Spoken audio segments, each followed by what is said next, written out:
someone that is already working in a company, how can they level up within that same company? Because sometimes you see that you're in this department and it's not where you want to see yourself in like 3 to 5 years, or you're not making the amount of money that you want, or like it's just not what you thought it was going to be. And now you want to make either a horizontal move or a vertical move. What's the best way to go around that strategy to make that transition? Yeah. So, performance managing yourself, meaning like one, show up and do the job well that you've been hired to do. So, if you're working currently in marketing and you really want to get into production, make sure you're crushing your job in marketing first and foremost, because the worst thing you can do is fail at your job, suck at it because you don't really want to do it and you're not that interested, because then your manager's not going to be supportive of what I'm about to say next. So if you're crushing your job and you're doing a really great job in everything that you're doing, in your conversations that you're having with your manager, either in your one-on-ones, your performance reviews, whatever, say, hey, listen, I really love my job. I love it here and I love what I do. However, I'm very interested in potentially doing some sort of like job shadowing or getting to understand production a little bit more.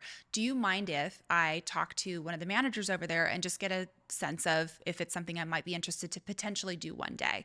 Most of the time, that manager is going to be very supportive and it will help you in that career. Do you think so? Then you Yeah. feel like that manager is going to be like, yo, if you go to the other department, that means that I don't have you in this department. Yeah. I mean, this is the thing.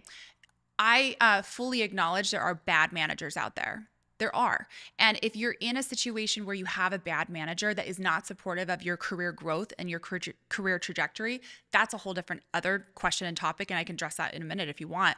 Hmm. But most of the time, if you get a good manager or even someone who's just genuinely interested in helping you, be successful, again, crush your job first, because you don't want to create an enemy out of your manager. This is the way to be most successful. Crush your job that you're already in, but definitely have a coffee chat. But you need to get your manager's blessing first. You never want to go behind their back to do this first. Talk to your manager. Once you're done talking to your manager about it and you have their blessing, go over to the production department and say, I'm just using that as an example, but go over to the other department that you're interested in and say, hey, I've been really interested in what you guys are doing over here. Do you mind if I do a stretch assignment or a job shadowing or a coffee chat or something to get to know this a little bit more? Once you start dabbling your feet in getting to know that team, getting to know what they're doing, et cetera, if there's jobs that are coming open, would you mind if I potentially apply for this job? Or do you mind if I do a stretch assignment? A stretch assignment could be something like you're still doing your marketing job, but that you maybe take on an hour or two a day or a week or whatever to start training in and job shadowing in. So I'm always a big fan of coffee chats. Have those initial conversations, see if there's an opportunity for you to job shadow or train in or, take on extra assignments. We actually have somebody at the place that we work now that is doing multiple things for like 3 different departments. And, they're doing copywriting over here. They're doing community management over here. They're doing all of these different things. And that's a really, really good way to stretch yourself in your skill and get to learn more things. And then again, when there's a job opportunity that opens, well, now you've developed a relationship with that team, you've job shadowed, you've shown your interest, and you can slip your way over into that team. So that's just one way of going about it. The other way is, of course, the independent study outside of work. So, you're interested in production, as an example.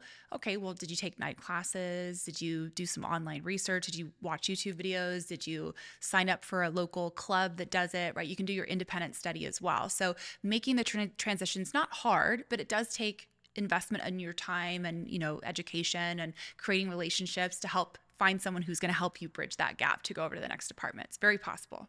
Now, in this case, how can you find out in a proper way what that person in the other job is actually making? Because sometimes, like with, I don't know, with the laws and everything, like you're not supposed to ask people how much they make, and like you're not supposed to know like everyone's salaries and all that. So, what would happen if I'm in this position and I want to jump over to this one, but in reality, it might be less money? Or how do I know I guess the question is, how do I know that information so I don't make the move to the position that is actually not the good one for me? Well, I would think I'd say one thing to be prepared for is if you're trying to go from one career field to another, especially if you don't have experience in it, be prepared to take a pay cut. You might be going from, hey, I'm an experienced senior manager of accounting, and now I want to become a marketer. Well, you know nothing about marketing. So you may have to start at the bottom again. So be prepared for that. You're really going to have to start working your way up and gain in skill set and experience in order to get the quality salary that you're probably equally looking for. But if you've got 10 years of experience in, accounting and you have zero in marketing, you got to start at the bottom. So be prepared for that. But in terms of your question around salary transparency, so as I mentioned, it's actually becoming freedom of information in terms of go online, research similar positions. LinkedIn's a great resource for this. Google is a great resource. Indeed's a great resource. If you want to know what that position in your market, meaning in your city, is making, it's simple. You go on Google and you type in Los Angeles based copywriters, Los Angeles based, or New York based copywriters, whatever. And those salaries, the job postings, it's going to have the information on there. So you can make sure you put in the right job title and the right city, and you're going to get a general idea of what range. It's always going to be a range because you're never going to know exactly what someone's making, but you're going to get a good idea where they're falling, 70 to 75, 80 to 95, right? You're going to get some kind of ballpark about where that salary range is at. What are some things that people can do to navigate all of this? Because I think it's probably 50% of your job is your job and what you have to do, the task. And then the other 50% is just interpersonal relationship with 10 to 15, 20 other people. And you have to know how to talk to this person, how to talk to that person.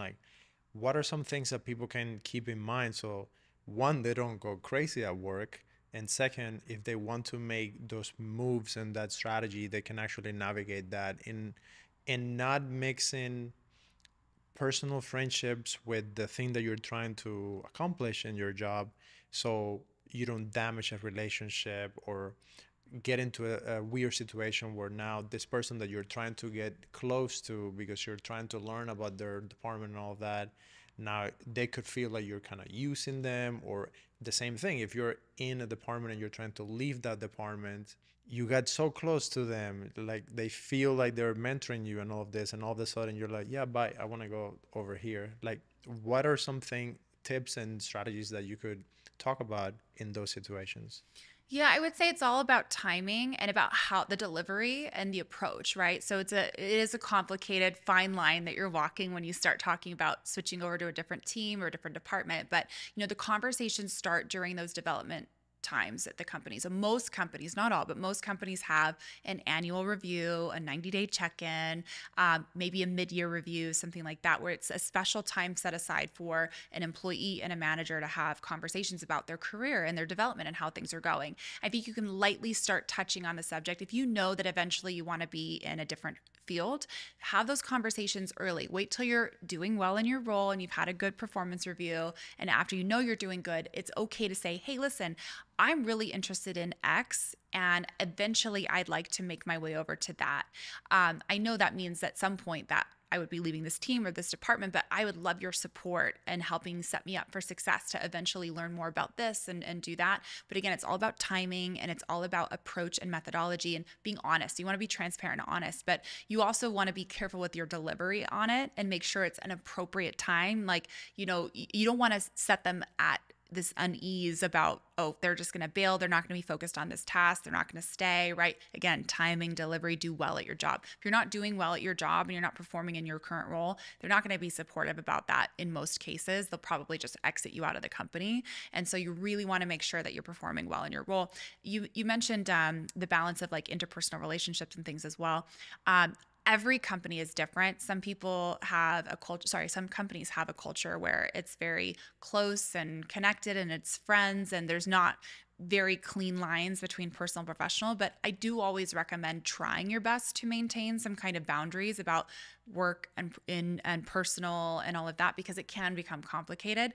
It becomes more complicated for people like me who are in human resources. I have to maintain certain boundaries because obviously when it comes time for disciplinary items or, exiting people out of a company or making hiring decisions, I have to be really careful with making sure that I can be a figure separate from anything that might convolute or create confusion in those situations and in those decisions.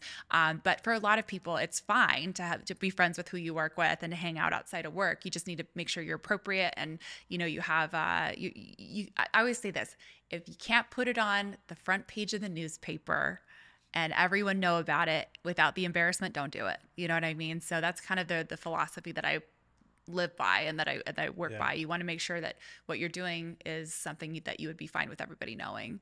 Well, guys, thank you so much for checking out this interview. I hope you have some good tips. And if you can send this episode to a friend, I'm sure they're going to love it. Consider subscribing, and we'll see you on the next one.